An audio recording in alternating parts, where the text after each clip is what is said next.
Oke, kita lanjut. Selanjutnya disebut sebagai pengadu kedua.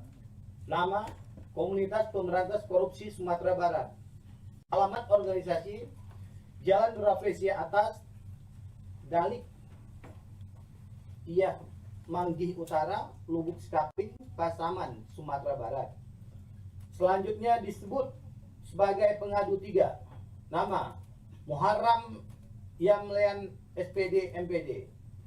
Jenis kelamin laki-laki, pekerjaan dosen, nomor identitas 8172 0214 0888 0001.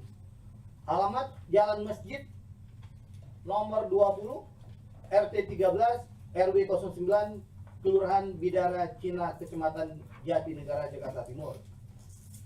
Selanjutnya disebut sebagai pengadu 4. Nama Kepresiden Masyarakat Mahasiswa Universitas Trisakti. Alamat organisasi Jalan Kiai Tapa nomor 1 Grogol, Gedung C, lantai 1, Kampus A, Universitas Trisakti, Jakarta.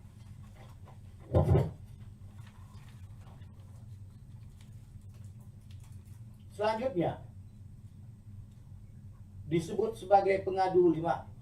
Nama Lembaga Bantuan Hukum, Lembaga Kajian Pemerhati Hukum Indonesia, LKPHI.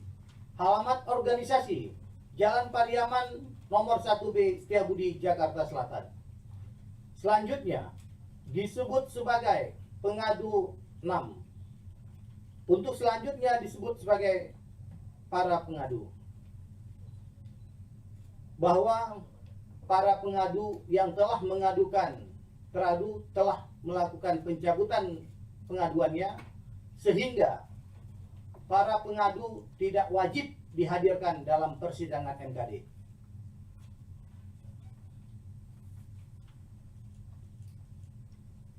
Identitas teradu.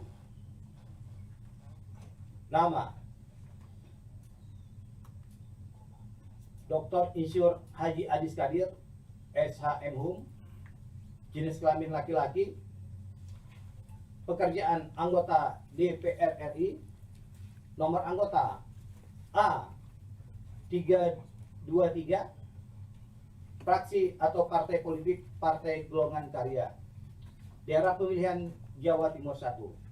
Selanjutnya disebut sebagai teradu 1. Nama Nafa Indria Urba. Jenis kelamin perempuan. Pekerjaan anggota DPR RI. Nomor anggota A393. Benar ya nomor anggota ya. Fraksi atau partai politik Partai Nasional Demokrat Nasdem, daerah pemilihan Jawa Tengah 6. Selanjutnya disebut sebagai teradu 3. Teradu 2. Nama Surya Utama SIP. Jenis kelamin laki-laki. Pekerjaan anggota DPR RI. Nomor anggota A500. Fraksi atau partai politik Partai Amanat Nasional, daerah pemilihan DKI Jakarta 2. Benar? Selanjutnya disebut sebagai teradu 3. Nama Eko Hendro Purnomo Esos. Jenis kelamin laki-laki. Pekerjaan anggota DPR RI. Nomor anggota A499. Benar, saudara? Fraksi atau partai politik Partai Amanat Nasional, daerah pemilihan DKI Jakarta 1. Selanjutnya disebut sebagai teradu 4. Nama Dr. Ahmad Saroni SE MIKOM. Jenis kelamin laki-laki. Pekerjaan anggota DPR RI, nomor anggota A381, fraksi atau partai politik Partai Nasional Demokrat, daerah pemilihan DKI Jakarta 2. Benar? DKI Jakarta 3. Benar ya? DKI Jakarta 3. Selanjutnya disebut sebagai teradu 5.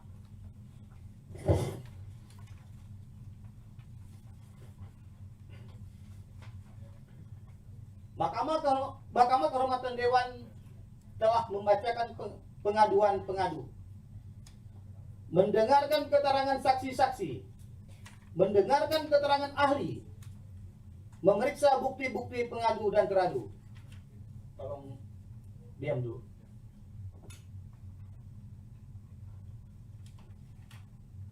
Memeriksa bukti-bukti pengadu dan teradu. 3. Tentang fungsi, tugas, dan wewenang Mahkamah Kehormatan Dewan dianggap dibacakan. Selanjutnya saya persilakan Yang Mulia Pak Dedi. Uraian pengaduan nomor 1, bahwa para pengadu adalah perorangan dan kelompok sebagaimana yang dimaksud pasal 126 ayat 1 huruf C Undang-Undang Nomor 13 Tahun 2019 tentang perubahan ketiga atas Undang-Undang Nomor 17 Tahun 2014 tentang Majelis Permusyawaratan Rakyat, Dewan Perwakilan Rakyat, Dewan Perwakilan Daerah, dan Dewan Perwakilan Rakyat Daerah. Pasal 5 ayat 1 huruf C Peraturan Dewan Perwakilan Rakyat Nomor 2 Tahun 2015 tentang perubahan atas Peraturan Dewan Perwakilan Rakyat Nomor 3 Tahun 2025 tentang tata beracara Mahkamah Kehormatan Dewan yang menyatakan 1 dalam kurung pengaduan kepada Mahkamah Kehormatan Dewan dapat disampaikan oleh C. Masyarakat secara perseorangan atau kelompok terhadap anggota DPR, pimpinan DPR, atau pimpinan alat kelengkapan DPR lainnya. Atas hal tersebut di atas, secara tegas para pengadu memiliki legal standing atau kedudukan hukum untuk mengajukan pengaduan sebagai masyarakat secara kelompok kepada Mahkamah Kehormatan Dewan. 2. Bahwa menurut para pengadu, dugaan pelanggaran kode etik terhadap teradu 1 akibat pernyataan yang keliru pada hari Selasa tanggal 19 Agustus 2025 di area Kompleks Parlemen Senayan, Jakarta Pusat. Sewaktu ditanya oleh tim media dengan menyatakan 3 juta rupiah itu sudah paling murah. Kalau dikalikan 1 bulan dianggap 26 hari mereka bekerja, berarti kurang lebih 78 juta rupiah. Mereka masih nombok.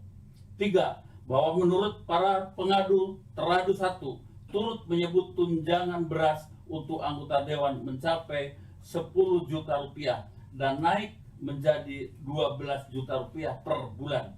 Tunjangan bensin meningkat dari 3 juta rupiah menjadi 7 juta rupiah. Pernyataan itu langsung menyulut amarah publik. Peningkatan angka yang fantastis tersebut dianggap terlalu besar di tengah kondisi ekonomi rakyat yang sulit, PHK massal yang terjadi, dan kinerja lembaga legislatif yang selama ini jauh dari harapan rakyat. 4. Menurut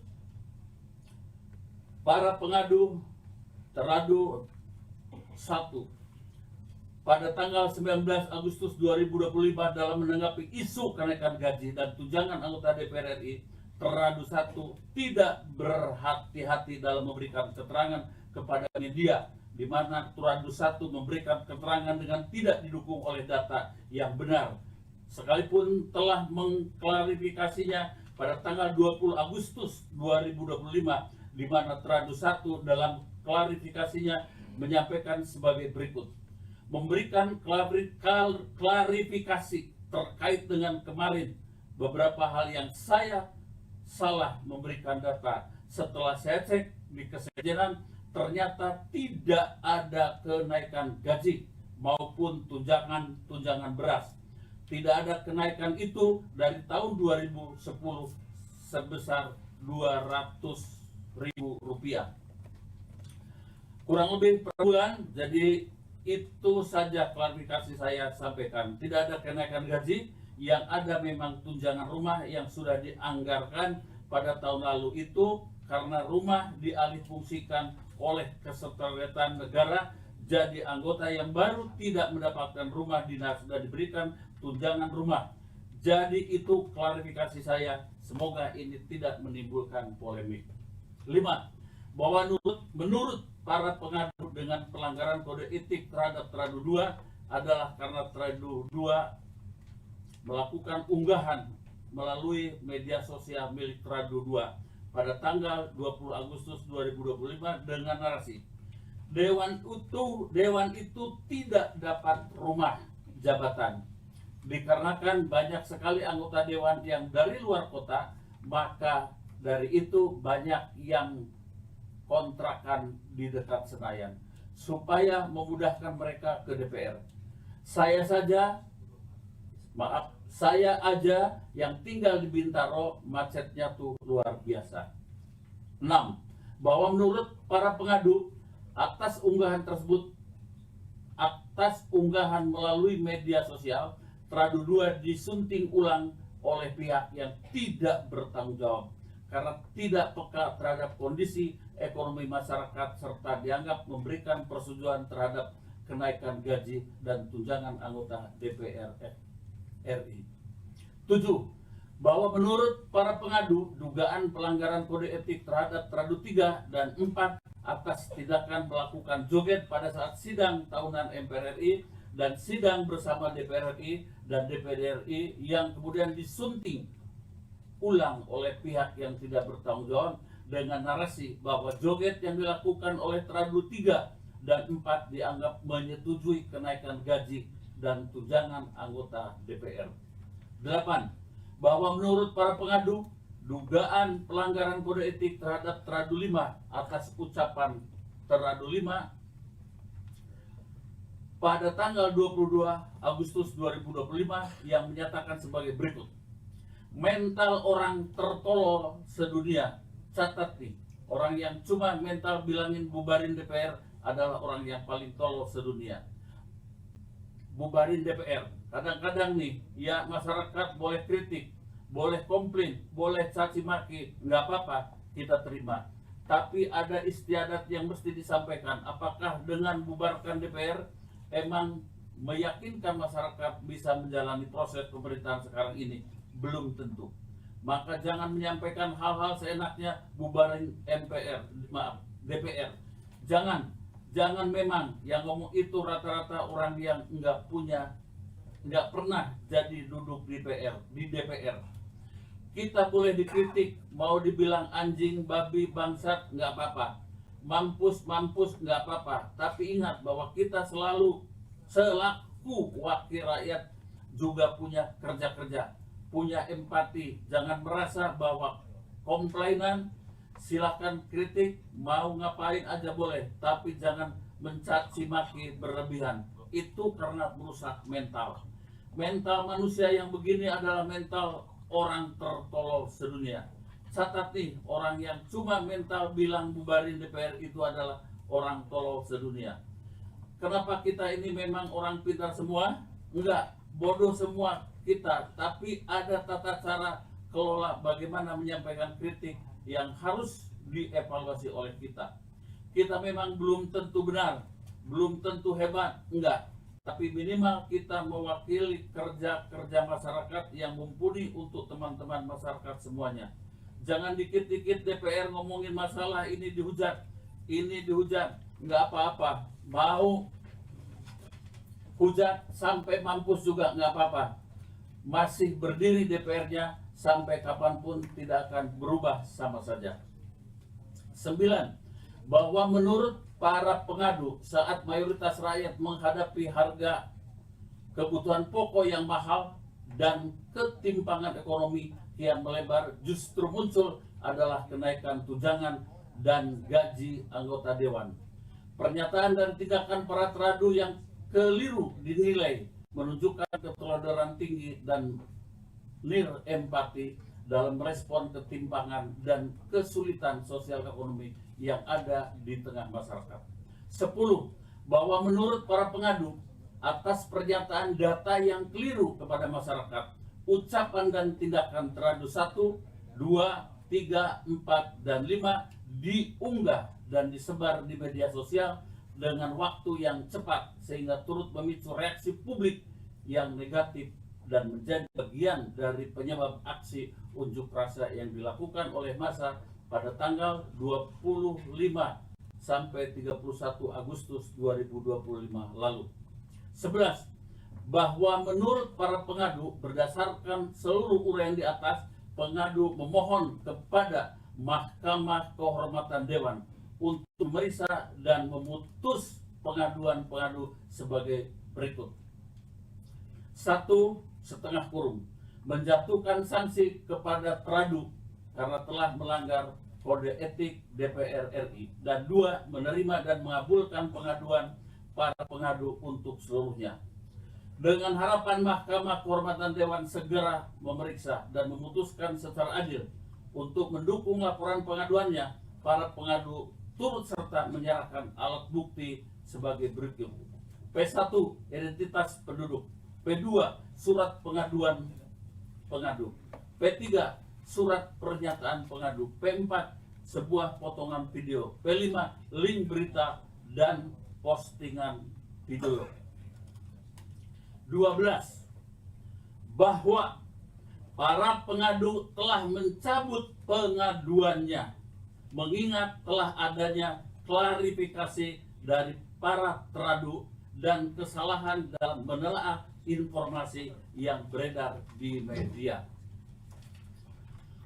Fakta-fakta dalam persidangan menimbang bahwa terhadap pengaduan Akpo, saksi-saksi telah didengarkan keterangan di bawah sumpah dalam persidangan pada hari Senin tanggal 3 November 2025 sebagai berikut.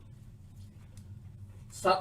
Saksi pertama, Deputi Persidangan DPR RI Ibu Suprihartini SIP MSI di muka persidangan memberikan keterangan sebagai berikut.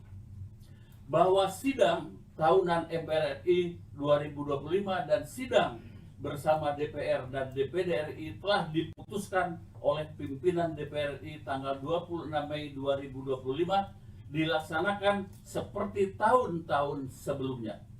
Acara dan agenda tersebut sudah dikoordinasikan dengan 3 sekretariat lembaga, MPR, DPR, dan DPD RI.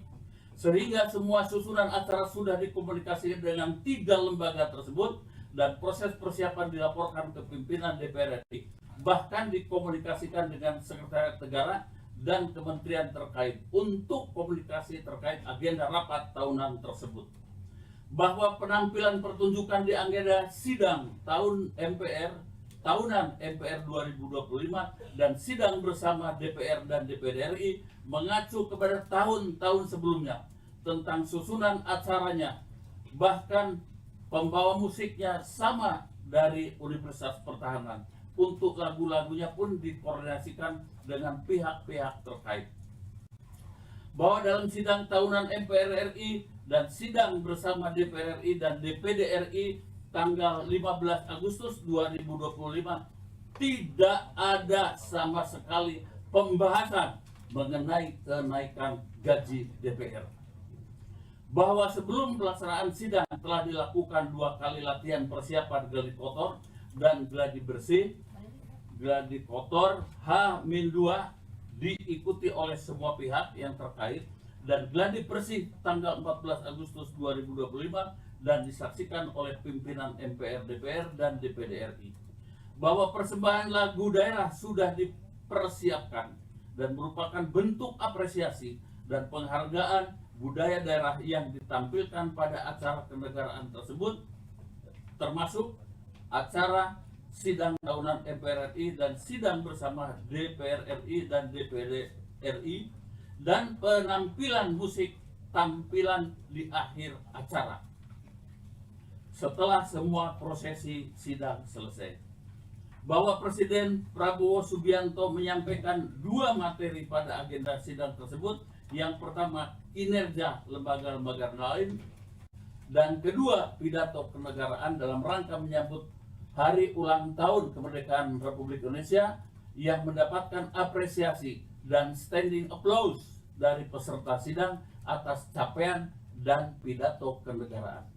Bahwa Orkestra Simfoni Praditya Wiratama dan Paduan Suara Nusantara Universitas Pertahanan sudah tampil di acara sidang tahunan dalam rangka HUT Kemerdekaan RI selama 3 tahun berturut-turut. Bahwa saksi selaku Deputi Perdagangan dan Kesekjenan menyayangkan dan menyesalkan acara kenegaraan itu disunting dan dinarasikan negatif serta tidak bersesuaian dengan fakta yang benar oleh oknum-oknum yang tidak bertanggung jawab, sehingga kami ke depan akan mengadakan evaluasi dalam upaya pencegahan agar hal-hal tersebut tidak terulang lagi di kemudian hari. 2. Saksi 2, Koordinator Orkestra Simfoni Praditya Wiratama dan Paduan Suara Nusantara Universitas Pertahanan di muka persidangan memberikan keterangan sebagai berikut. Bahwa saksi mendapati undangan untuk menjadi penampil di dalam sidang tahunan MPR RI dan sidang bersama DPR RI dan DPD RI sejak tanggal 7 Juli 2025. Bahwa saksi telah menerima pilihan lagu yang akan ditampilkan di dalam surat undangan yang diterima, yaitu lagu Sajojo dan Gemu Famile. Bahwa persembahan lagu daerah yang ditampilkan oleh Orkestra Simfoni Praditya Wiratama dan Paduan Suara Nusantara Universitas Pertahanan dimulai setelah rangkaian sidang ditutup. Bahwa Orkestra Simfoni Praditya Wiratama Universitas Pertahanan telah beberapa kali menjadi penampil dalam acara-acara kenegaraan. Bahwa selama saksi mengikuti jalannya sidang tidak pernah ada pembahasan dan pengumuman kenaikan gaji dan tunjangan anggota DPR RI. Bahwa joget dan tepuk tangan yang dilakukan oleh anggota DPR RI adalah bentuk penghargaan atas penampilan yang kami pertunjukkan, dan joget yang dilakukan oleh peserta sidang dalam hal ini anggota DPR RI adalah ekspresi gembira karena merasa terhibur atas pertunjukan yang kami tampilkan setelah selesai rangkaian acara sidang tahunan MPR RI dan sidang bersama DPR RI dan DPD RI. Bahwa dalam setiap penampilan dalam pertunjukan penonton sering berjoget dan ikut bernyanyi sebagai apresiasi atas penampilan kami, dan itu adalah hal yang wajar. Bahwa saksi menyayangkan ada narasi-narasi negatif dan hoax atas penampilan yang kami tampilkan saat sidang tahunan MPR RI dan sidang bersama DPR RI dan DPD RI. 3. Saksi 3, yakni Wakil Ketua Koordinator Wartawan Parlemen oleh Saudara Erwin Sergar di muka persidangan memberikan keterangan sebagai berikut. Mohon izin, saya minum dulu. Masih semangatnya luar biasa yang mulia. Kayak Taruna Akabri. 25 usianya ini.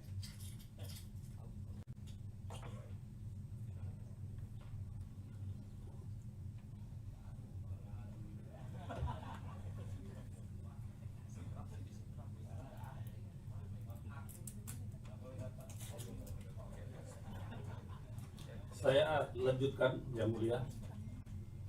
Bahwa saksi benar melakukan peliputan kegiatan sidang tahunan MPR RI dan sidang bersama DPR RI dan DPD RI pada 15 Agustus 2025 sampai dengan selesai. Bahwa saksi benar menyaksikan adanya apresiasi dan respon positif atas pidato kenegaraan yang disampaikan oleh Presiden Prabowo Subianto.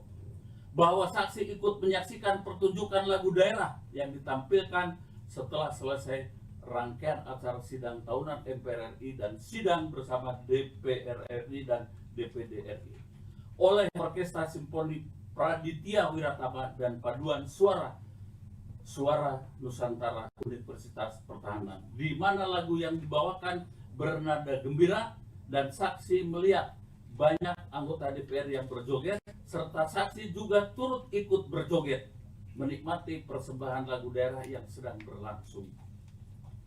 Bahwa saksi berjoget sebagai bentuk apresiasi saksi karena memang pertunjukan yang ditampilkan setelah selesai rangkaian acara sidang tahunan MPR RI dan sidang bersama DPR RI dan DPD RI oleh Orkestra Simfoni Praditya Wiratama dan Paduan Suara Nusantara Universitas Pertahanan sangat bagus.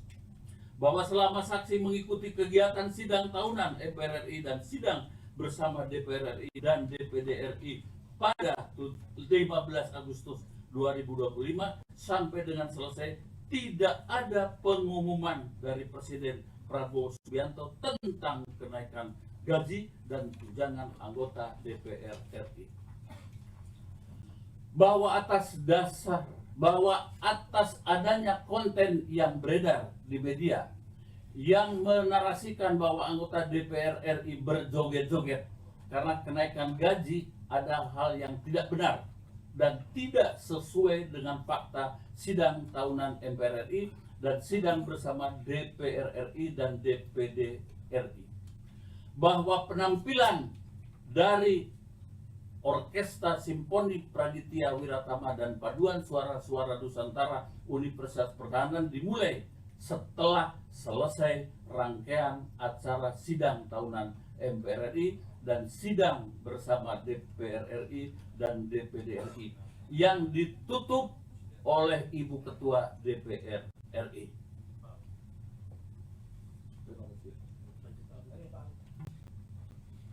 Selanjutnya kami bacakan, menimbang bahwa terhadap pengaduan Akuo, ahli-ahli turut hadir dalam memberikan keterangan dan pengetahuannya secara objektif di bawah sumpah dan persidangan pada hari Senin 3 November sebagai berikut. Pertama, ahli 1. Dalam bidang media sosial, kami hadirkan Saudara Ismail Fahmi menyampaikan beberapa pokok keterangan, di antaranya bahwa menurut ahli media sosial, media sosial memiliki pengaruh yang sangat besar terhadap pembentukan opini publik di Indonesia. Saat ini, masyarakat lebih banyak mencari dan mempercayai informasi melalui media sosial dibandingkan sumber-sumber resmi ataupun pencarian melalui Google. Akibatnya, informasi yang tersebar di media sosial, baik yang benar maupun hoax, sama-sama berpotensi membentuk opini. Selanjutnya, masyarakat cenderung mempercayai konten dengan jumlah viewer dan likes terbanyak tanpa melakukan verifikasi. Fenomena tersebut disebut dengan bias popularitas. Bahwa konten klarifikasi atas pelurusan informasi jarang viral karena bersifat faktual dan kurang menarik dibandingkan dengan konten emosional. Merujuk pada teori Thinking Fast and Slow oleh Daniel Kahneman, manusia memiliki dua sistem berpikir, yakni sistem satu bersifat cepat dan emosional atau reaktif, sedangkan sistem kedua lebih bersifat rasional. Berita hoax menyentuh sistem pertama, sehingga lebih cepat menyebar, sementara berita berbasis data dan fakta sangat sulit diterima oleh publik. Bahwa ahli turut menerangkan fenomena akun palsu telah ada sejak lama, digunakan oleh masyarakat yang ingin menyampaikan pendapat tanpa mengungkap identitas asli. Sebelum tahun 2014, fenomena ini dikenal dengan istilah buzzer. yang awalnya buzzer ini bersifat positif, namun sejak masa politik 2014, peran buzzer telah bergeser dari semula positif menjadi negatif karena digunakan untuk menyerang pihak lain, lawan-lawan politiknya. Permintaan terhadap akun palsu semakin tinggi karena banyak individu menutupi identitas asli mereka. Akun-akun bodong tersebut dapat memicu kontroversi publik melalui komentar provokatif meskipun memiliki pengikut yang sedikit. Bahwa menurut ahli, buzzer memiliki dua klasifikasi, yaitu buzzer positif dan buzzer negatif. Buzzer positif berfungsi menyebarkan klarifikasi dan informasi yang bersifat konstruktif. Tetapi buzzer negatif digunakan untuk menggiring opini atau hoax atau narasi yang bersifat provokatif. Ahli menyatakan penyebaran konten negatif sering dimanfaatkan oleh pihak tertentu untuk mengendalikan opini publik. Bahwa ahli turut menjelaskan media sosial juga mengenal istilah troll, yaitu akun yang digunakan untuk perang informasi. Masyarakat tidak memahami peran buzzer ataupun troll mudah termakan hoax ataupun isu dan ikut menyebarkan informasi palsu tersebut. Konten yang menjadi viral telah mengalami perubahan dari konteks awalnya. Video yang semula bersifat positif dan tidak menimbulkan reaksi negatif telah diubah atau digabung dengan proses editing dengan konteks lain sehingga menimbulkan persepsi yang berbeda. Fenomena tersebut dikenal dengan istilah framing, yaitu pembentukan narasi baru yang mengubah persepsi publik dan berpotensi menimbulkan gejala sosial. Ahli menilai perubahan konteks ini merupakan tindakan berbahaya karena dapat menggiring emosi masyarakat, menciptakan disinformasi. Bahwa ahli menyoroti peristiwa ini sebelum 25 Agustus telah muncul penggiringan opini terkait isu demonstrasi yang mulai terlihat sejak tanggal 10 Agustus di platform TikTok dan X atau Twitter. Narasi tersebut diarahkan kepada lembaga DPR tanpa adanya klarifikasi resmi, sehingga semakin viral dan sulit dikendalikan. Hal demikian menyebabkan sentimen publik tertinggi mengarah kepada lembaga DPR. Karena video dengan narasi berbeda memicu emosi masyarakat dan mempercepat penyebaran isu. Ahli menegaskan bahwa analisis yang dilakukan tidak sampai pada identifikasi pembuat konten atau buzzer maupun influencer, melainkan hanya menganalisa akun yang pertama kali memposting tersebut. Bahwa ahli memberikan strategi dalam mengatasi permasalahan tersebut. Pertama, pemerintah atau lembaga legislatif perlu memiliki strategi komunikasi yang sistematis untuk menjaga kondisi publik tetap kondusif. Strategi tersebut meliputi A. Pre-banking, yaitu langkah persiapan sebelum kebijakan dirilis dengan memperkirakan potensi reaksi masyarakat dan menyiapkan narasi penjelasannya. B. Quick response, yaitu respon cepat berupa pernyataan resmi atau klarifikasi dalam kurun waktu beberapa jam setelah kebijakan dirilis. Apabila informasi tidak segera diklarifikasi, masyarakat cenderung menganggap informasi tersebut benar. Kedua, disarankan agar lembaga tidak menggunakan buzzer negatif, karena buzzer negatif akan merugikan dan persepsi masyarakat menjadi jelek. Selanjutnya, buzzer menyarankan agar menggunakan tim komunikasi yang terstruktur dan bertanggung jawab. Ketiga, tindakan klarifikasi perlu dilakukan tanpa menyalahkan pembuat konten, tetapi dengan memberikan penjelasan agar masyarakat tidak salah persepsi. Bahwa ahli memberikan kesimpulan terakhir, penyebaran hoax dan framing negatif di media sosial merupakan dampak dari rendahnya literasi digital dan cepatnya respon emosional masyarakat.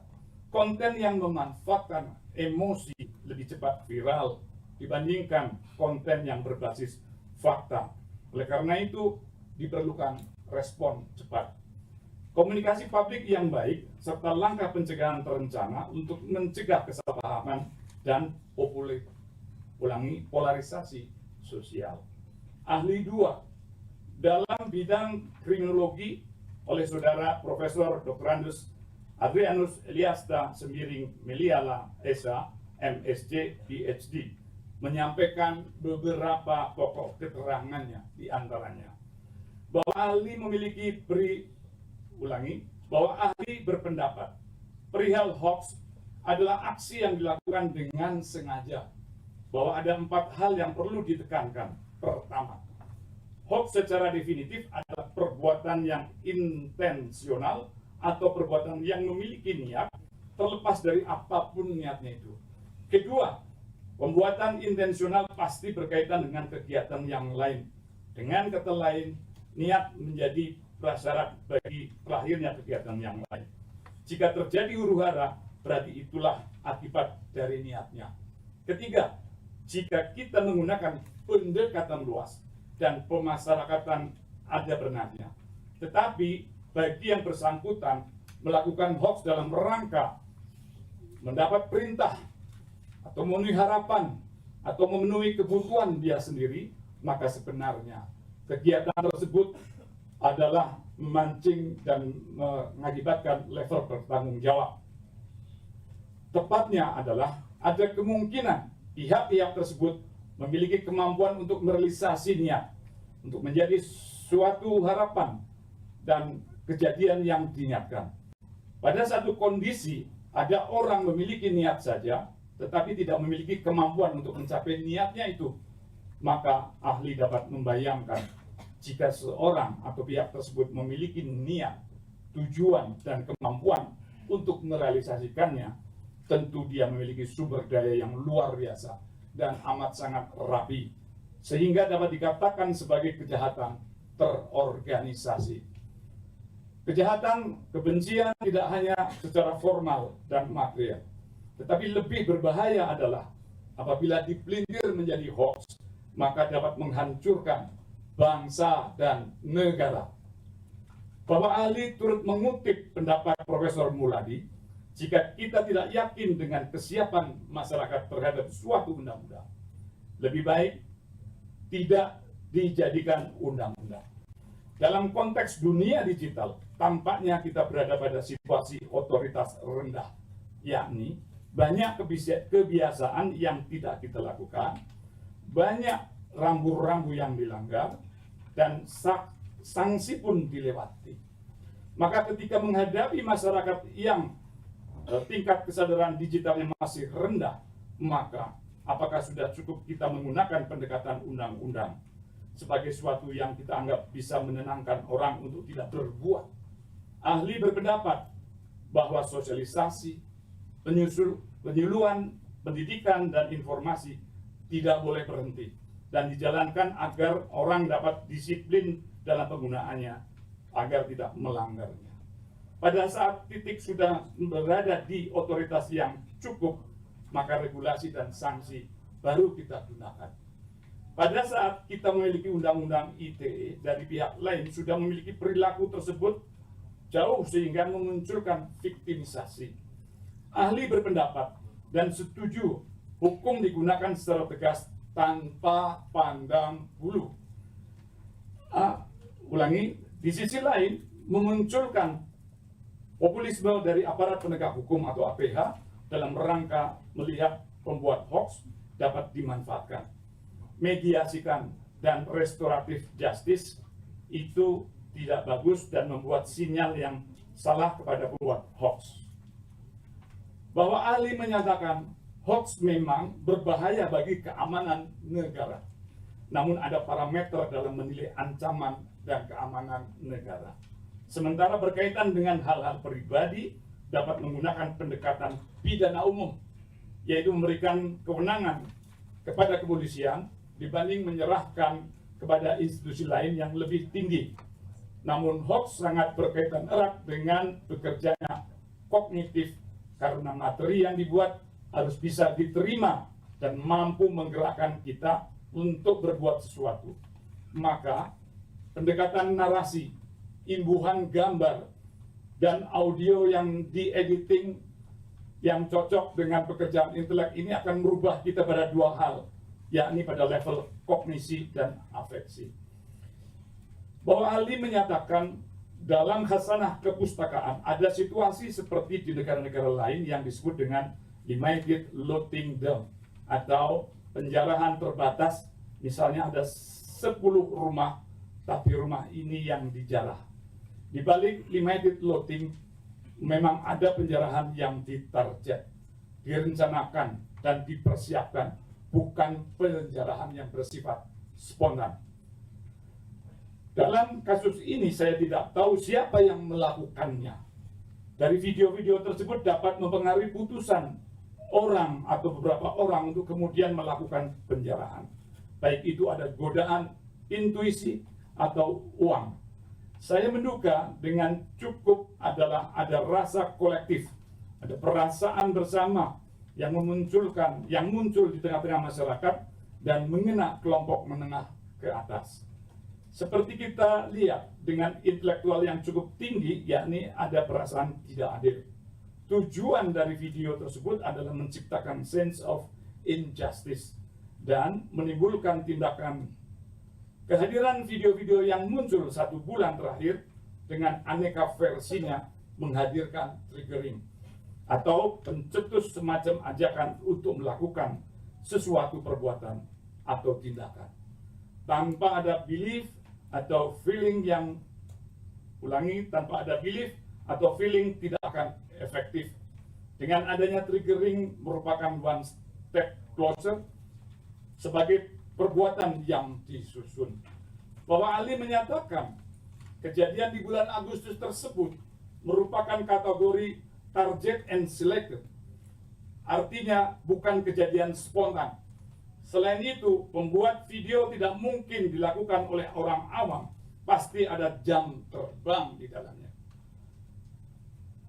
Bahkan lebih dari itu, diperlukan seni dan keterampilan untuk memadukan narasi, gambar, audio, maupun mengaduk-aduk feeling agar mengena ketika dilontarkan pada hari dan jam ini. Akan viral atau tidak dibandingkan saya posting 2 hari yang lalu. Hal tersebut dapat disimpulkan pada 3 hal. Pertama, ada niat dan intensional. Kedua, sengaja. Dan ketiga, terencana dalam arti harus menyiapkan akses, bukan perbuatan yang spontan. Bayangkan, apabila orang tersebut sepenuhnya mengetahui apa yang diperbuat, mengetahui tujuan, bahkan menyadari akan akibatnya, bahwa ahli selanjutnya juga menyatakan secara disiplin kriminologi berbeda dengan hukum. Dalam ranah hukum terbatasi dengan hal-hal yang bersifat normatif, terkodifikasi, dan harus sesuai dengan hukum acara. Ada 3 pendekatan yang dapat dilakukan. Pertama, ada niat jahat dalam hukum atau mens rea, namun sebetulnya dapat lebih luas konteksnya dengan orang dapat mempelajari, memodelkan, dan berasosiasi kejahatan. Kedua, adanya korban atau victim yang serius karena ada orang yang mati dan rumah terbakar. Bagi kriminologi, ketika tidak atau belum ada suatu korban serius, maka kita berpikir bahwa kejahatan itu berangkat dari struktur sosial yang ada di tengah-tengah masyarakat. Pasti ada nilai-nilai yang mendukungnya. Maka kami percaya dengan pendekatan adab, mediasi, restoratif justice ketimbang memasukkannya pada satu jalur di pidana. Ketiga, berkaitan dengan pengawasan, bahwa kehadiran kepolisian membuat kita tidak mau berbuat karena ada kontrol. Maka ketika kontrol hilang, maka potensi berbuat menjadi aktual pun dengan persoalan buzzer atau akun anonim jika ada niat yang ingin dilakukan oleh seseorang tertentu tanpa menggunakan nama aslinya. Ahli menampilkan data penanganan disinformasi, fitnah, dan kebencian atau sering kita kenal dalam istilah DFK oleh Komdiji yang memang memperlihatkan besarnya kasus DFK yang ditangani. Untuk selengkapnya ujaran ataupun disinformasi, fitnah dan kebencian itu tercantum di dalam label yang tidak terlepas dari keputusan perkara ini. Ini memperlihatkan bahwa DFK memang musiman. Ada kalanya banyak pesanan, ada kalanya tidak. Ada kalanya banyak hal yang bisa menjadi DFK, ada kalanya juga tidak. Bahwa ahli memberikan kesimpulan terakhir yang menyatakan serangkaian peristiwa itu merupakan perbuatan kriminal, namun belum tentu terbukti secara hukum. Ahli tiga dalam bidang hukum, Saudara Profesor Dr. Satya Harinanta SH MH menyampaikan beberapa pokok-pokok keterangan yang pada intinya sebagai berikut. Bahwa ahli menyoroti peristiwa yang terjadi 19 Agustus 2025. Setelah rapat, Saudara Adis Kadir ditatangi oleh kelompok wartawan dan diminta untuk preskon. Saudara Adis membuat sedikit kekeliruan dalam penyampaiannya persoalan perhitungan akibat slip of the tongue atau keseleo lidah. Keesokannya pada tanggal 20 Agustus, Saudara Adis langsung memperbaiki kekeliruan itu dan disampaikannya kepada masyarakat sekaligus menyampaikan permohonan maaf. Bahwa menurut pandangan ahli, pernyataan kekeliruan oleh Saudara Adis Kadir mengenai tunjangan beras, transportasi yang telah diralat langsung keesokan harinya karena terdapat salah penghitungan, itu tidak termasuk ke dalam pelanggaran etik karena tidak mengandung unsur penghinaan kepada masyarakat, namun hanya menjelaskan secara transparan bahwa adanya kenaikan tunjangan beras, transportasi, dan rumah. Menurut ahli, hal tersebut merupakan suatu hal yang wajar. Merupakan suatu hal yang wajar dilakukan oleh seorang anggota DPR sebagai bentuk pertanggungjawaban. Hanya saja karena video kekeliruan tersebut diulang-ulang terus oleh media massa sehingga menimbulkan polemik yang berlebihan akibat slip of the tongue yang dilakukan oleh Saudara Adis Kadir. Bahwa menurut ahli video, bahwa menurut hemat ahli mengenai video Saudari Nafa Ubah yang beredar terkait mengeluhkan kemacetan yang dirasakan dalam perjalanan dari Bintaro menuju kantor DPR Senayan tidak melanggar etik, dan Saudara Nafa Ubah telah membuat klarifikasi dan permintaan maaf juga kepada masyarakat. Bahwa menurut ahli berkaitan dengan pernyataan Saudara Ahmad Saroni yang mempermasalahkan pihak-pihak yang mengusulkan pembubaran lembaga DPR, menurut ahli dalam Undang-Undang Dasar 1945, sistem pemerintahan negara itu memang dikatakan bahwa kedudukan lembaga DPR adalah kuat, tidak bisa dibubarkan oleh presiden, melainkan dengan yang berlaku dalam sistem parlementer. Meskipun sekarang sudah ada perubahan dalam undang-undang yang berlaku, lembaga DPR tetap saja tidak bisa dibubarkan oleh presiden. Pernyataan dengan adanya kata tolol oleh Saudara Ahmad Saroni dalam penyampaian terhadap pihak-pihak yang ingin dan bisa membubarkan DPR. Bahwa menurut ahli, keterangan dengan joget-joget yang dilakukan oleh Saudara Eko Patrio dan dilanjutkan dengan adanya parodi di mana dirinya berperan sebagai disc jockey, sound orek ya, disc jockey yang kemudian dimuat dalam media sosial TikTok, tidak melanggar etik. Bahwa menurut ahli berkaitan dengan keterangan mengenai video Uya Kuya yang telah banyak beredar, itu adalah video-video lama dan diputar ulang seolah-olah Uya Kuya menyatakan bahwa gaji DPR itu tidak besar. Ahli turut menyatakan video yang asli digunakan Uya Kuya tidak mengatakan seperti itu dan juga masih ada di akun TikToknya, dan harusnya ini tidak menjadi sebuah masalah. Bahwa ahli menegaskan terdapat pelanggaran hukum ketika ada netizen yang membuat video lama Uya Kuya seolah-olah menjadi video baru dengan menghina netizen dan mengkritik DPR.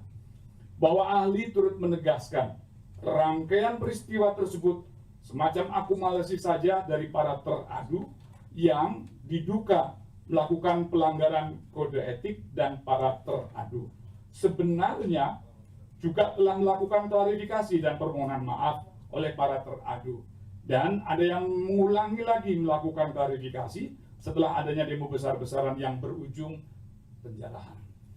Bahwa ahli menyimpulkan secara keseluruhan ini bukan termasuk dalam pelanggaran etik, karena menurut undang-undang yang berlaku baik mengenai tata tertib maupun kode etik DPR, pengaturannya sudah cukup bagus. Ahli menilai pelanggaran etik ini tidak otomatis merupakan pelanggaran hukum. Namun jika pelanggaran hukum sudah pasti terjadi, maka itu termasuk pelanggaran etik secara teoritis. Bahwa ahli menyatakan mengenai batasan kebebasan berpendapat dan pelanggaran hukum secara filosofi, batasan pendapat terletak pada tidak melanggar hak orang lain. Kebebasan pendapat ini mestinya tipe. Jadi sebatas tidak melanggar hak orang lain dan destruktif, maka penyampaian pendapat ini tidak akan menjadi sebuah masalah ataupun pelanggaran.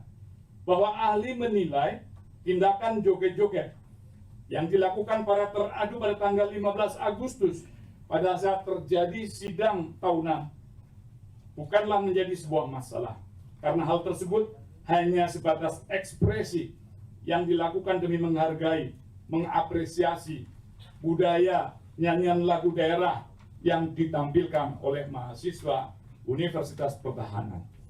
Pada pemerintahan Presiden Jokowi, khususnya saat acara proklamasi, turut ada ekspresi menari dengan lagu Jawa, Ojo dibanding-bandingke.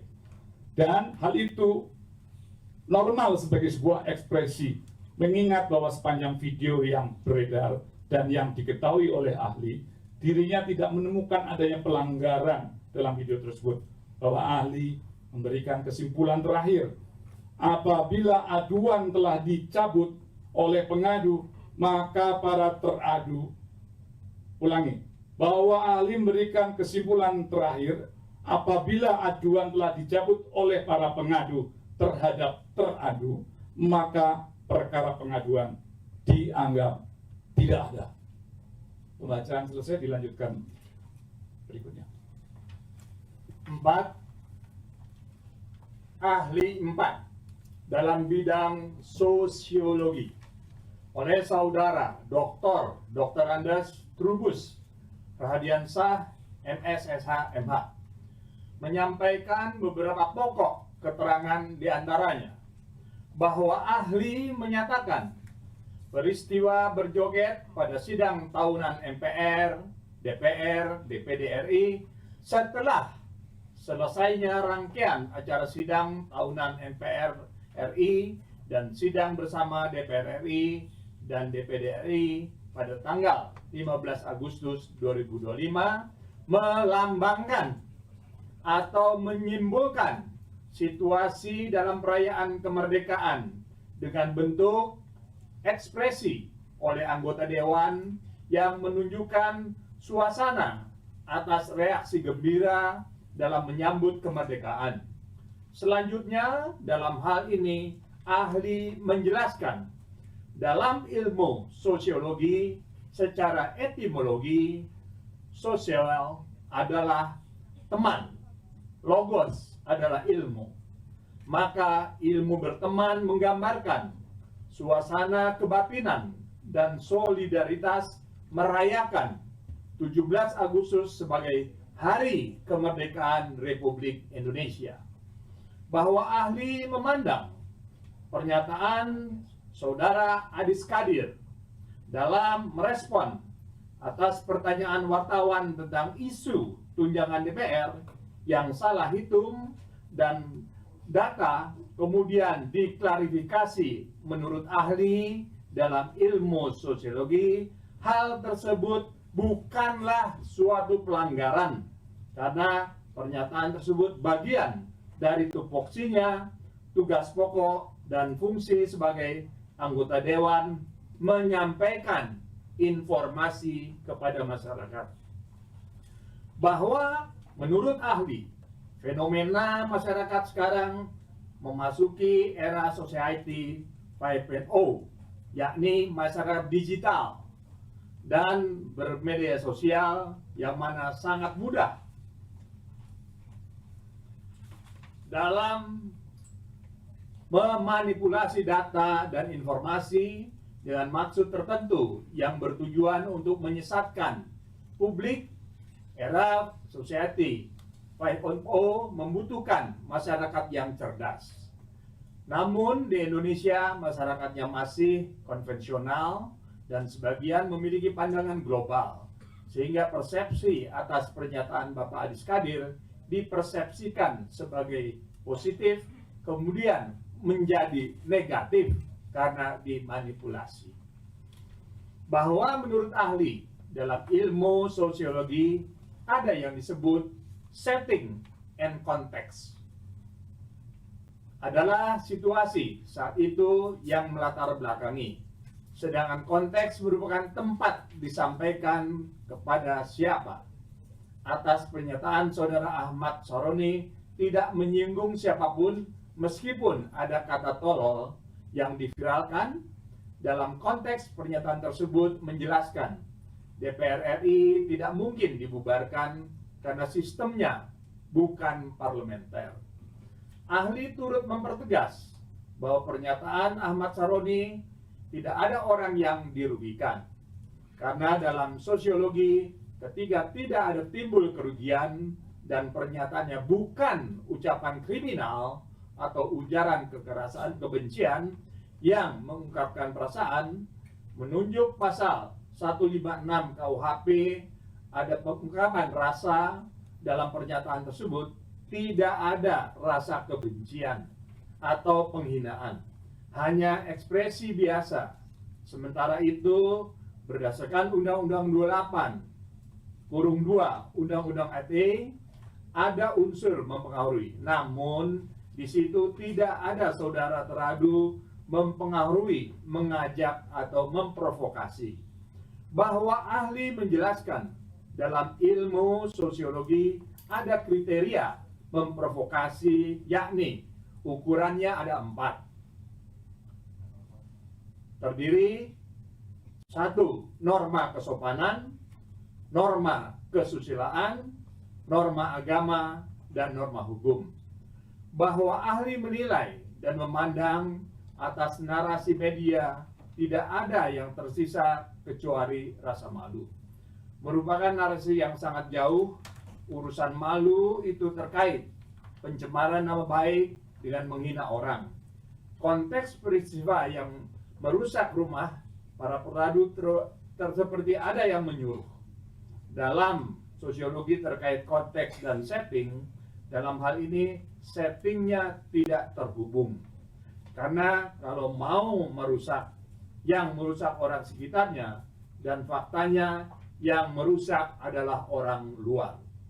Kemudian dipertegas saksi bahwa narasi tersebut menyiratkan bahwa Ahmad Saroni dipermalukan orang dalam konteks sosiologi hukum itu mempermalukan orang masuk kategori dihina, dan teradu bisa melaporkan orang-orang yang menghinakan tersebut karena telah merusak reputasinya atau merusak rumah tangganya maupun harta.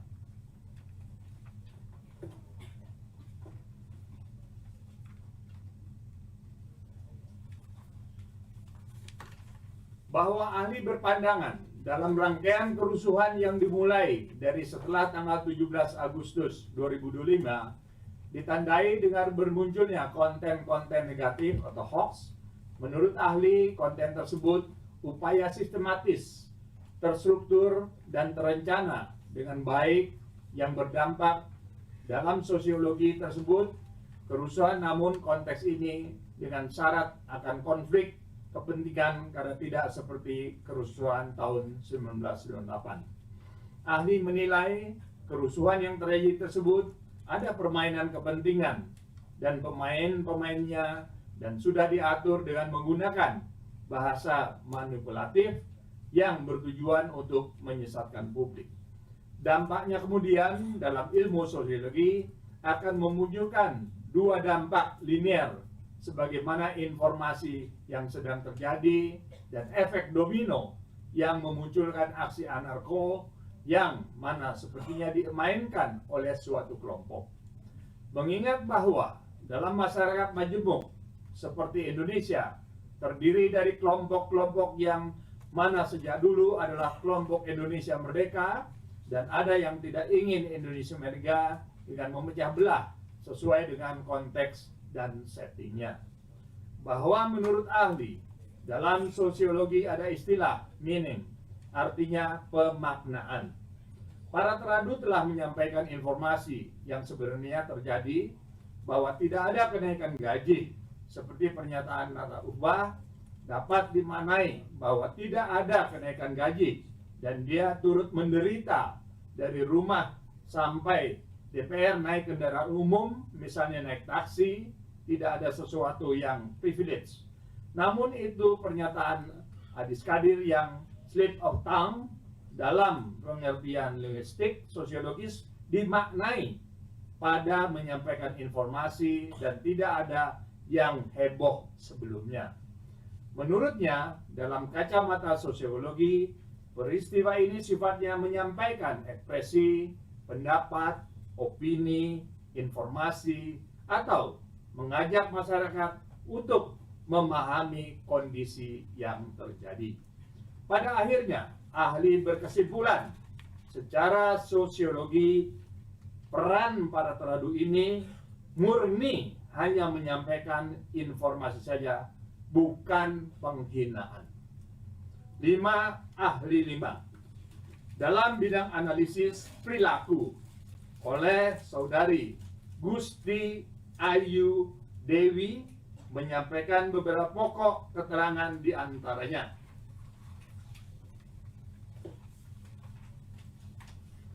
Bahwa ahli menilai analisis perilaku harus dilakukan berdasarkan konteks munculnya perilaku tersebut.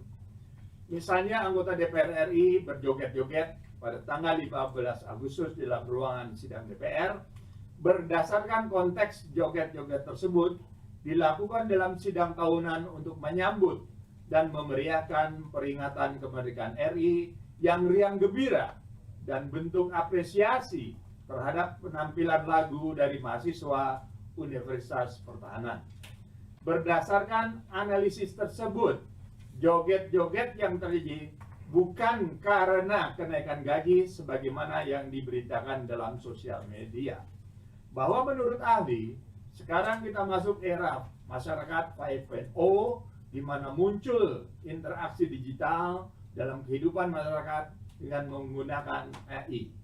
Kita bisa melacak reaksi-reaksi yang muncul dari perilaku berdasarkan digital. Apakah perilaku tersebut organik dengan spontanitas atau terstruktur atau direncanakan? Perilaku manusia muncul karena konteks sebab akibat. Munculnya hoax dalam kasus ini menurut ahli analisis perilaku bisa dilacak karena perilaku joget-joget tersebut terjadi pada tanggal 15 dan menjadi viral setelah tanggal 19 Agustus. Berdasarkan konten media sosial yang dimunculkan ke publik menandakan bahwa berita hoax ini telah direncanakan, bukan alami dan organik. Bahwa menurut ahli, dalam dunia digital, cara menunggangi perilaku masyarakat adalah dengan menyebarkan hoax atau disinformasi, fitnah, dan kebencian yang sengaja dibuat untuk menunggangi emosi masyarakat. Ini juga terjadi di negara-negara luar negeri dan beberapa negara maju, sekalipun seperti Amerika. Perilaku masyarakat ditentukan oleh ranah digital, media sosial, dan algoritma memainkan peranan kunci untuk mengaplikasi emosi dan men-trigger perilaku tertentu. Bahwa menurut ahli, dalam konteks ketahanan nasional, menunggangi emosi masyarakat untuk tujuan perilaku tertentu telah menjadi ancaman serius bagi negara. Karena sekarang orang telah melakukan perang kognitif. Kenapa kognitif? Karena perilaku manusia dibentuk oleh pemikiran, merespons dengan emosi, dan menindaklanjuti emosi dengan perilaku. Sehingga segala sesuatu muncul dalam pikiran. Pikiran muncul dari apa yang dilihat dan didengar, dari berita dan narasi yang membawa emosi tertentu seperti emosi, kemarahan, dan kebencian. Kalau yang dilihat dan dibaca adalah emosi kebencian, maka akan muncul perilaku yang merusak. Bahwa menurut ahli terkait dengan munculnya berita-berita hoax dapat dilacak melalui efek bola salju, snowball. Sebuah berita yang organik tidak mungkin mendapat respon yang seragam.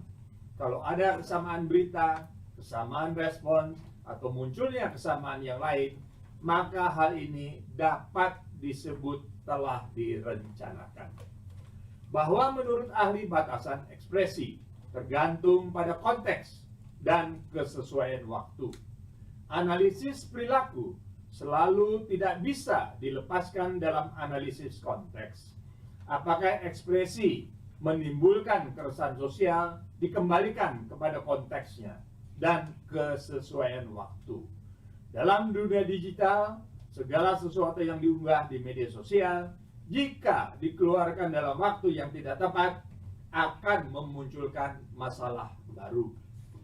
Menimbang bahwa Mahkamah Kehormatan Dewan telah menerima dan mendengarkan keterangan dan pembelaan serta memeriksa alat bukti dari pengadu dan teradu atas apa yang menjadi pokok perkara.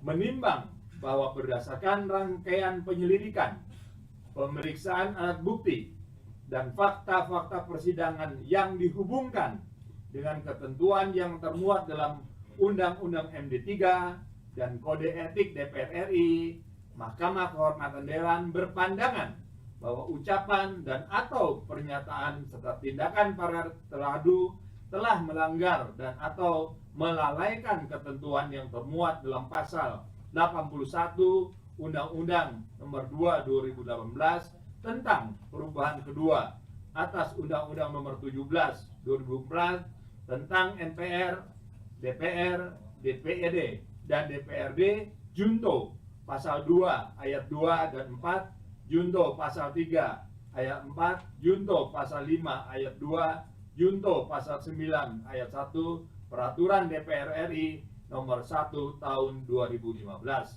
tentang Kode Etik sebagai konsekuensinya. Tentunya radu tidak berhak mendapatkan hak keuangan sebagai anggota DPR RI selama periode nonaktif.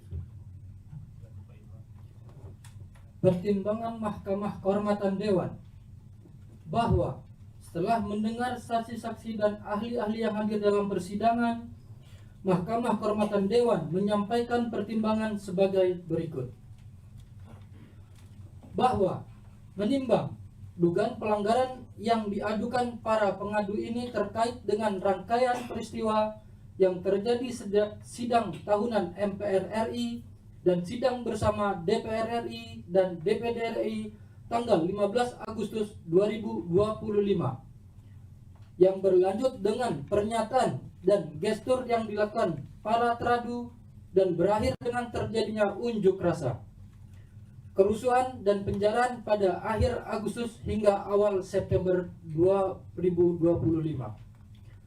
Bahwa setelah mendengarkan keterangan saksi Deputi Persidangan Sekjen DPR RI Supri Hartini SIP MSI yang berkesesuaian dengan saksi Wakil Ketua Koordinatoriat Wartawan Parlemen Erwin Siregar dan saksi Koordinator Simponi Praditya Wirtama Universitas Pertahanan Letkol Suwarko, dapat disimpulkan terjadinya penyampaian informasi yang tidak benar. Pada saat tersebut sebagian anggota DPR RI berjoget karena mengapresiasi mahasiswa Universitas Pertahanan yang menyanyikan lagu-lagu daerah, bukan karena merayakan pengumuman kenaikan gaji anggota DPR RI. Pada saat itu juga tidak ada sama sekali pengumuman kenaikan gaji anggota DPR RI. Mahkamah berpendapat informasi yang tidak benar yang disebarkan oleh pihak yang tidak bertanggung jawab seolah-olah anggota DPR RI berjoget merayakan kenaikan gaji telah menimbulkan kemarahan publik kepada DPR, termasuk kepada para teradu. Bahwa menurut keterangan ahli kriminologi Profesor Dr. Andes Adrianus Aliasta Sembiring Meliala MSc MSc, ahli sosiologi Dr. Andes Trubus Rahardiansah MS SHMH, ahli media sosial Ismail Fahmi, ahli hukum Profesor Dr. Satya Arinanto SHMH, ahli analisis perilaku Gusti Ajudewi yang berkesesuaian satu sama lain. Mahkamah berpendapat bahwa informasi yang tidak benar tersebut dan tersebar luas telah menimbulkan persepsi yang salah dari masyarakat kepada para teradu. Bahwa mengingat para pengadu sudah mencabut aduannya, Mahkamah berpendapat bahwa semakin terang dan jelas jika hal ihwal yang diadukan para pengadu dilatar belakangi adanya berita bohong yang diterima para pengadu. Bahwa menurut ahli sosiologi Dr. Andes Trubus Rahardiansah MSSHMH dan ahli hukum Profesor Dr. Satya Arinanto SHMH, pernyataan teradu 1 terkait gaji dan tunjangan DPR yang tidak tepat namun sudah diralat oleh teradu 1 Dr. Insinyur Haji Adis Kadir SHM Hum, Mahkamah berpendapat teradu 1 Dr. Insinyur Haji Adis Kadir SHM Hum tidak memiliki niat untuk melecehkan siapapun atau menghina siapapun. Klarifikasi yang dilakukan teradu 1 Dr. Insinyur Haji Adis Kadir SHM Hum sudah sangat tepat. Namun demikian teradu 1 Dr. Insinyur Haji Adis Kadir SHM Hum harus diingatkan agar lebih berhati-hati dalam menyampaikan keterangan kepada media. Apabila dimintai keterangan wawancara dadakan doorstop yang cenderung teknis dan agar teradu 1 Dr. Insinyur Haji Adis Kadir SHM Hum menyiapkan bahan yang lengkap dan akurat. Bahwa karena itu nama baik teradu 1 Dr. Insinyur Haji Adis Kadir SHM Hum harus dipulihkan, dan demikian juga kedudukannya di DPR RI sebagai anggota DPR RI maupun sebagai wakil ketua DPR RI. Bahwa setelah menyimak pernyataan teradu 2 Nafa Indria Urbah yang dipersoalkan para pengadu, Mahkamah berpendapat bahwa tidak terlihat niat teradu 2 untuk menghina atau melecehkan siapapun. Respon publik yang marah pada teradu 2 tidak mungkin terjadi apabila tidak ada penyebaran berita bohong tersebut di atas soal anggota DPR RI yang berjoget merayakan kenaikan gaji. Namun demikian, teradu 2 Nafa Indria Urbah harus lebih berhati-hati dalam menyampaikan pendapatnya di muka umum, harus lebih peka melihat situasi dan konteks kondisi sosial. Bahwa setelah melihat rekaman video teradu 3 Surya Utama SIP berjoget di ruang sidang saat sidang tahunan MPR RI dan sidang bersama DPR RI dan DPD RI pada tanggal 15 Agustus 2025 dan mendengar keterangan saksi Deputi Persidangan Sekjen DPR RI Supri Hartini SIP MSI, saksi Wakil Ketua Koordinatoriat Wartawan Parlemen Erwin Siregar, dan saksi Koordinator Simponi Praditya Wirtama Universitas Pertahanan Letkol Suarko yang berkesesuaian satu sama lain. Mahkamah berpendapat tidak ada niat teradu 3 Surya Utama SIP untuk menghina atau melecehkan siapapun. Kemarahan pada Teradu 3 Surya Utama SIP dari publik terjadi karena adanya berita bohong bahwa Teradu 3 Surya Utama SIP berjoget karena kenaikan gaji. Bahwa setelah melihat video-video Teradu 3 Surya Utama SIP berjoget di berbagai lokasi seolah menghina para pengkritiknya yang ternyata adalah video berisi berita bohong. Mahkamah berpendapat justru Teradu 3 Surya Utama SIP adalah korban pemberitaan bohong. Bahwa namun demikian, Mahkamah berpendapat seharusnya Teradu 3 Surya Utama SIP aktif melakukan klarifikasi setelah beredarnya berita bohong tersebut. Bahwa akibat dari berita bohong tersebut, rumah Teradu 3 Surya Utama SIP dijarah oleh pihak-pihak yang tidak bertanggung jawab. Bahwa karena itu nama baik Teradu 3 Surya Utama SIP harus dipulihkan dan demikian juga kedudukannya di DPR RI sebagai anggota DPR RI. Bahwa setelah melihat rekaman video Teradu 4 Eko Hendro Purnomo Esos berjoget di ruang sidang saat sidang tahunan MPR RI dan sidang bersama DPR RI dan DPD RI pada tanggal 15 Agustus 2025 dan mendengar keterangan saksi Deputi Persidangan Sekjen DPR RI Supri Hartini SIP MSI, saksi Wakil Ketua Koordinatoriat Wartawan Parlemen Erwin Siregar, dan saksi Koordinator Simponi Praditya Wirtama Universitas Pertahanan Letkol Suwarko yang berkesesuaian satu sama lain. Mahkamah berpendapat tidak ada niat Teradu 4 Eko Hendro Purnomo Esos untuk menghina atau melecehkan siapapun.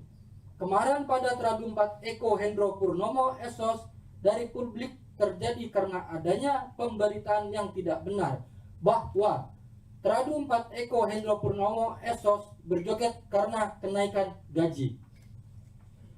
Bahwa setelah melihat rekaman video parodi Son Horek yang dibuat oleh Teradu 4 Eko Hendro Purnomo Esos beberapa hari setelah ramainya kritikan terhadap Teradu 4 Eko Hendro Purnomo Esos di media massa, Mahkamah berpendapat sikap tersebut kurang tepat karena terkesan defensif.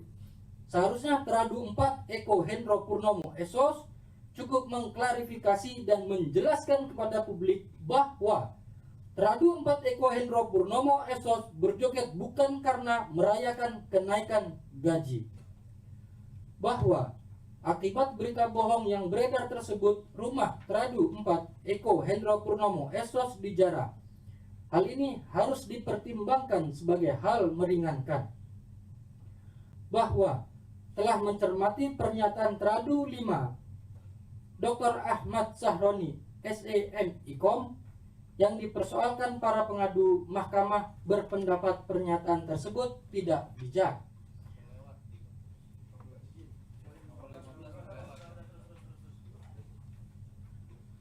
Seharusnya Teradu 5 Dr. Ahmad Sahroni SEM Ikom menanggapi dengan pemilihan kalimat yang pantas dan bijaksana, tidak menggunakan kata-kata yang tidak pas. Bahwa akibat berita bohong yang beredar tersebut, rumah Teradu 5 Dr. Ahmad Sahroni SEM Ikom dijarah.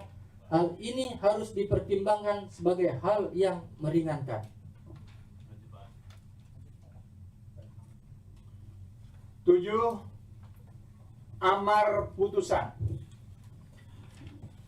mempertimbangkan bahwa teradu telah dinonaktifkan oleh Mahkamah Partai demi menghindari terjadinya azas atau dilanggarnya azas nebis in idem, maka Mahkamah Kehormatan Dewan merujuk pada putusan Mahkamah Partai Politik yang menurut Mahkamah Kehormatan Dewan sudah sangat tepat, yaitu menonaktifkan para teradu. Dengan ini, Mahkamah Kehormatan Dewan memutuskan dan mengadili sebagai berikut. 1. Menyatakan teradu 1, Dr. Insinyur Haji Adis Kadir SH MKum tidak terbukti melanggar kode etik. 2. Meminta teradu 1, Dr. Insinyur Haji Adis Kadir SH MKum untuk berhati-hati dalam menyampaikan informasi serta menjaga perilaku untuk kedepannya. 3. Menyatakan teradu 1, Dr. Insinyur Haji Adis Kadir SH MKum diaktifkan sebagai anggota DPR RI terhitung sejak putusan ini dibacakan. 4. Menyatakan teradu 2, Nafa Indria Urbah terbukti melanggar kode etik. 5. Meminta teradu 2, Nada Indria Urbah untuk berhati-hati dalam menyampaikan pendapat serta menjaga perilaku untuk dikedepankannya. 6. Menyatakan teradu Nafa Urbah nonaktif selama 3 bulan berlaku sejak tanggal putusan ini dibacakan, yang dihitung sejak penonaktifan yang bersangkutan sebagaimana keputusan DPP Partai Nasional Demokrat. 7. Menyatakan teradu 3, Surya Utama tidak terbukti melanggar kode etik. Menyatakan teradu 3, Surya Utama diaktifkan sebagai anggota DPR RI terhitung sejak keputusan ini dibacakan. 9. Menyatakan teradu 4, Eko Hendro Purnomo SOS terbukti melanggar kode etik DPR RI. 10. Menghukum teradu 4, Eko Hendro Purnomo SOS nonaktif selama 4 bulan berlaku sejak tanggal putusan ini dibacakan, yang dihitung sejak penonaktifan yang bersangkutan sebagaimana keputusan DPP Partai Amanat Nasional. 11. Menyatakan teradu 5, Dr. Ahmad Sahroni SE MIKOM terbukti telah melanggar kode etik DPR RI. 12. Menghukum teradu 5, Dr. Ahmad Sahroni SE MIKOM nonaktif selama 6 bulan berlaku sejak tanggal putusan ini dibacakan, yang dihitung sejak penonaktifan yang bersangkutan sebagaimana keputusan DPP Partai Nasional Demokrat. 13. Menyatakan teradu 1, teradu 2, teradu 3, teradu 4, dan teradu 5 selama masa penonaktifan tidak mendapatkan hak keuangan. Putusan ini diterapkan dalam rapat permusyawaratan Mahkamah Kehormatan Dewan pada hari Rabu 15 November 2005 yang dihadiri oleh pimpinan dan anggota Mahkamah Kehormatan Dewan, dibacakan dalam sidang Mahkamah Kehormatan Dewan pada hari Rabu tanggal 5 November 2005 serta menghasilkan putusan final dan mengikat sejak tanggal dibacakan. Ketua Haji Nasaruddin Dekam SIP,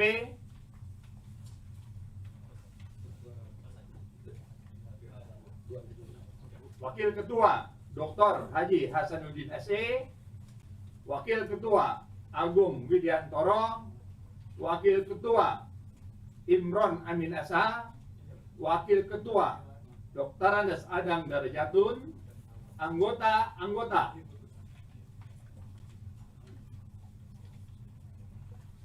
Yulian Gunhar SAMH, Alex Indra Lukman SOS, Mangihut Sinaga SAMH, Dr. Sudeson Tandra SAMH, Dr. Habibur Rahman SAMH, Bahtera Rudianto lalu SAMH, Lola Negria Octavia SE, Tommy Kurniawan, Muhammad Rano Alfah, Muhammad Iqbal Rumzi, Dr. Sartono SE. Terima kasih. Terima kasih. Demikianlah pembacaan keputusan MKD nomor 28 garis miring PP strip MKD garis miring 2 garis miring 2025 2026 kepada para teradu dipersilakan meninggalkan ruang sidang MKD, kepada majelis sidang agar tetap berada di ruang sidang MKD untuk melanjutkan. Wartawan tolong ini dulu ya, karena masih ada perkara lagi. Kepada majelis sidang agar tetap berada di ruang sidang MKD untuk melanjutkan pembacaan keputusan MKD nomor 5 garis miring PTP strip MKD garis miring 2 garis miring 2025 2026 sidang kami skor.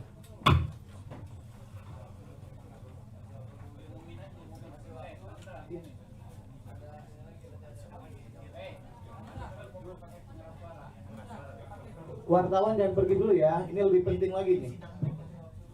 Sidang berikutnya. Langsung.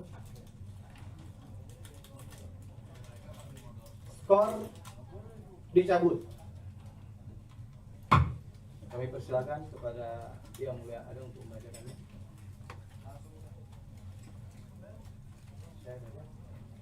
Oke. Hadirin yang kami hormati.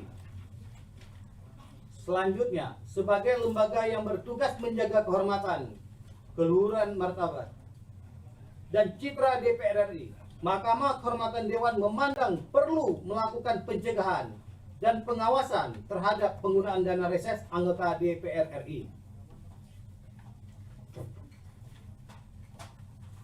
Berdasarkan hasil pemeriksaan dan pertimbangan yang telah dilakukan Mahkamah Kehormatan Dewan, ingin menyampaikan putusan sebagai berikut.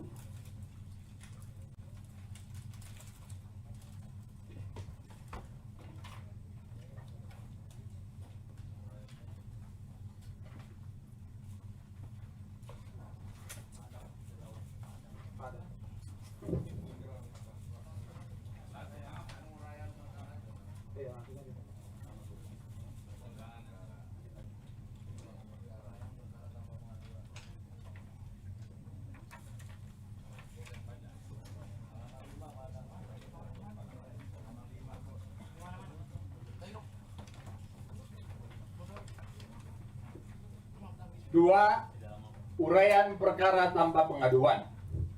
1. Bahwa dana reses adalah anggaran resmi yang diberikan kepada anggota Dewan, DPR, DPRD untuk membiayai kegiatan kerja di daerah pemilihannya selama masa reses. Tujuannya adalah untuk menyerap dan menghimpun aspirasi masyarakat, mendengarkan keluhan, serta menindaklanjuti aspirasi dan pengaduan yang disampaikan oleh konstituen secara langsung. 2. Bahwa mengingat dinamika yang terjadi tentang dana reses yang dilakukan oleh anggota tahun 2025, MKD merasa perlu untuk melakukan pengawasan dan menyikapi dinamika di masyarakat untuk mencegah terjadinya pelanggaran kode etik dan penyalahgunaan dana tersebut dan menggelar sidang MKD dengan perkara tanpa pengaduan. 3. Pertimbangan Mahkamah Kehormatan Dewan bahwa setelah melakukan kajian dan penelusuran data atas keadaan dana reses yang telah menjadi perhatian publik, Mahkamah Kehormatan Dewan menyampaikan pertimbangan sebagai berikut. 1. Menimbang atas pelaksanaan reses bersentuhan langsung dengan masyarakat dan berpotensi menjadi perhatian publik yang dapat membuat kondisivitas dan ketertiban sosial terganggu. 2. Bahwa menimbang dana reses diperuntukkan untuk menyerap aspirasi masyarakat yang berada di setiap dapil anggota harus dapat dipertanggungjawabkan sebagaimana mestinya kepada anggota DPR RI. 3. Bahwa dalam persidangan Majelis MKD menimbang titik reses tahun 2025 dinilai menjadi tidak efektif. Amar putusan. Dengan ini Mahkamah Kehormatan Dewan memutuskan dan mengadili sebagai berikut. 1. Meminta kepada Kesekjenan untuk memotong anggaran reses DPR RI menjadi 22 titik. 2. Meminta kepada Kesekjenan untuk segera melaksanakan amar putusan ini. Putusan ini ditetapkan dalam rapat perwakilan Mahkamah Kehormatan Dewan pada hari Rabu tanggal 5 Oktober 2025 yang dihadiri oleh pimpinan dan anggota Mahkamah Kehormatan Dewan dan dibacakan dalam sidang Mahkamah Kehormatan Dewan pada hari Rabu tanggal 15 November 2025 serta menghasilkan putusan final dan mengikat sejak tanggal dibacakan. Ketua Nasaruddin Bekam, Wakil Ketua Hasanuddin SE, Wakil Ketua Agung Widiantoro SH, Wakil Ketua Imron Amin SH, Wakil Ketua Dr. Andes Adang Darjatun, anggota Yulian Guniansa SAMH, Alex Indra Lukman SOS, Mangihut Sinaga SAMH, Dr. Sudeson Tandra SAMH, Dr. Habibur Rahman SAMH, Bahtera, Rudianto Lalu SAMH, lalu Nelidia Octavia, Tommy Kurniawan, Muhammad Rano Alfah, Dr. Muhammad Iqbal Romzi, Dr. Sarsonia SEMN. Terima kasih Yang Mulia. Hadirin yang kami hormati, dengan berakhirnya pembacaan putusan, kami mengucapkan terima kasih atas kehadiran Yang Mulia pimpinan dan anggota Mahkamah Kehormatan Dewan. Sidang kami tutup.